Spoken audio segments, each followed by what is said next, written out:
The richest empire on earth drowned in silver. Gold flooded its vaults. Treasure ships crossed the Atlantic. Armies marched under banners of unstoppable power. So how did it go bankrupt? Not once, not twice, but 4 times. How does a nation sitting on mountains of silver run out of money? Was it corruption? Bad luck? Or was something deeper breaking beneath the surface? Because while Spain was counting treasure, another country, smaller, poorer, unstable, was building something invisible and gold. No vast empire, no certainty of victory. Yet within a century, balance of power shifted. One empire had treasure, the other had credit. One relied on metal, the other relied on trust. And when the storm came, only one system survived. So here's the real question. What actually makes a nation powerful, gold or credibility? Because the answer didn't just decide the fate of Spain, it quietly shaped the modern world. And it may decide who rises and who falls next. The richest empire the world had ever seen collapsed under the weight of its own treasure. Spain discovered what may have been the greatest hoard of wealth in human history and still went bankrupt. It had mountains of silver, rivers of gold, and entire continents folded into imperial control. For a moment in the 16th century, Spain was not just powerful, it looked untouchable, almost permanent. If wealth were measured only in metal, the Spanish crown should have ruled the world indefinitely. But it didn't. This is where money, power, and history collide, and nothing is ever as simple as it looks. This was not merely a rivalry between Spain and England. It was a massive economic experiment played out across oceans. They were competing over a deeper question that still shapes the world today. What actually creates lasting wealth? Is it treasure or systems? Resources or institutions? Extraction or engineering? The answer reshaped the modern financial system. In 1492, when Christopher Columbus sailed west under the Spanish crown, Europe had no idea it was triggering the largest transfer of bullion in human history. Within decades, Spain conquered vast territories across the Americas. In 1521, Hernán Cortés dismantled the Aztec Empire.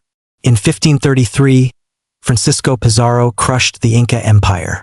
The spoils were staggering beyond imagination. Then came Potosí in modern Bolivia, home to Cerro Rico, perhaps the richest silver deposit ever found. Between the mid-1500s and mid-1600s, this mountain produced an estimated 16,000 tons of silver, along with roughly 180 tons of gold shipped from the Americas. This flood of precious metal transformed Spain into the financial center of Europe. By 1600, Spain controlled a global empire stretching from the Philippines to Peru, from Naples to the Netherlands. Its navy dominated the Atlantic. Its armies, the feared tercios, were nearly invincible.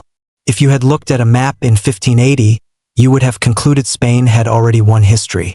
But here was the first crack in the illusion. Wealth arrived faster than Spain could absorb it. Silver poured into Seville, and prices began to rise again and again. Between 1500 and 1650, prices across Spain and much of Europe roughly quadrupled in what became known as the price revolution.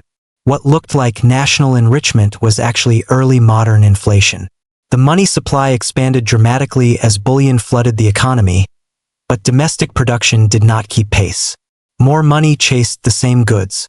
Inflation is not modern. It is a mathematical consequence. Spain had more silver than anyone, but that silver diluted itself. At the same time, something more subtle was happening. Spain became addicted to imports. Instead of investing heavily in domestic industry, it used American treasure to purchase manufactured goods from the Netherlands, Italy, and later England: textiles, tools, ships. Silver came in, finished goods went out. Spain paid others to build what it could have built itself. If that model sounds familiar, it should. Resource-rich nations often mistake inflow for strength. When revenue feels effortless, discipline erodes. Why industrialize aggressively when the mines keep producing? But silver is not productivity. It is liquidity. And liquidity without structure eventually evaporates. Under rulers like Philip II of Spain, Spain financed enormous military campaigns across Europe, wars in the Netherlands, conflicts with France, battles against the Ottoman Empire. The empire's size required constant spending. Armies needed pay, fleets needed maintenance, fortresses needed reinforcement. So Spain borrowed massively. German banking families like the Fuggers and Genoese financiers extended credit to the Spanish monarchy using expected silver shipments as collateral.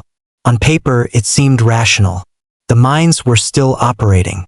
But empires do not run on paper. When silver fleets were delayed by storms or piracy, cash flow tightened. When military costs exceeded expectations, deficits expanded. Then came the defaults. Spain declared sovereign bankruptcy in 1557, again in 1575, again in 1596, and again in 1607. The richest empire on earth repeatedly failed to meet its obligations.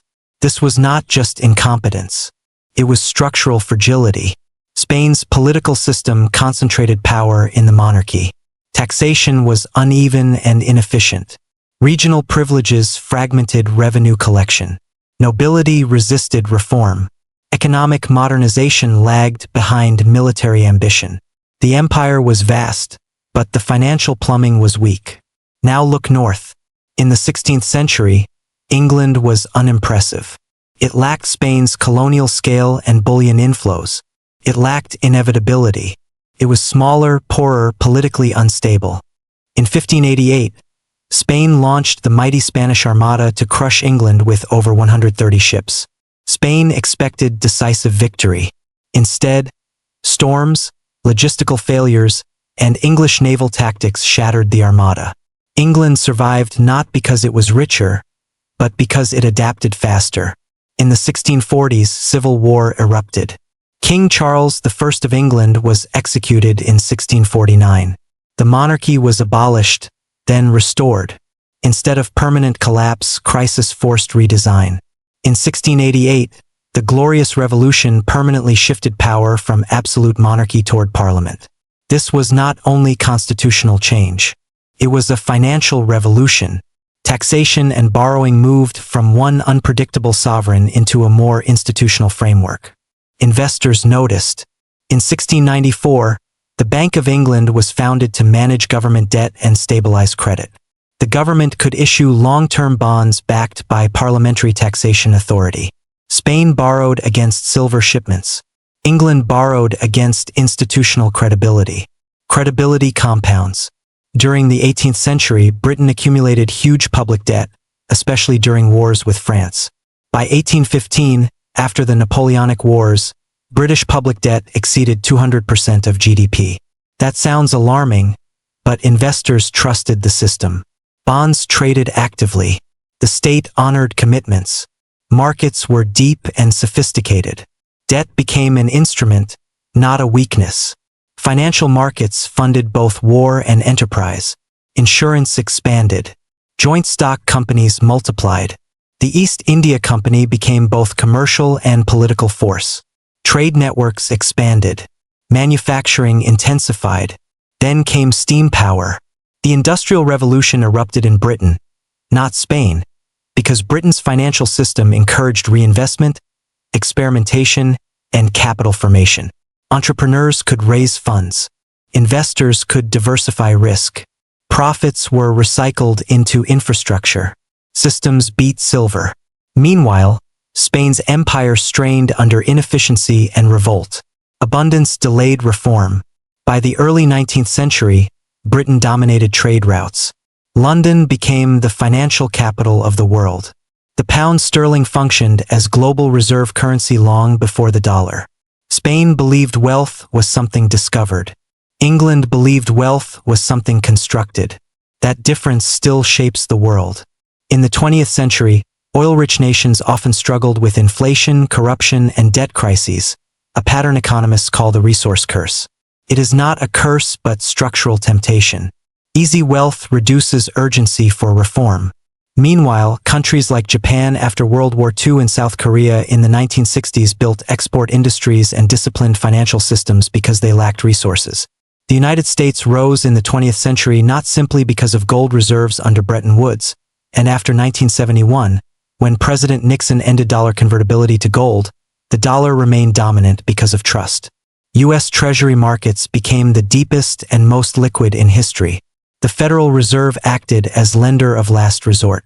Legal institutions supported capital flows. Public debt now exceeds 100% of GDP. But what matters is credibility. Spain borrowed against silver. Britain and the United States borrowed against institutional trust and tax capacity. Silver runs out. Trust scales. But trust must be maintained. Political instability, persistent inflation, weak fiscal discipline, and eroding central bank independence slowly undermine credibility. Spain did not collapse overnight. It decayed gradually. Financial erosion is quiet. Every dominant system faces the temptation to rely on status instead of discipline.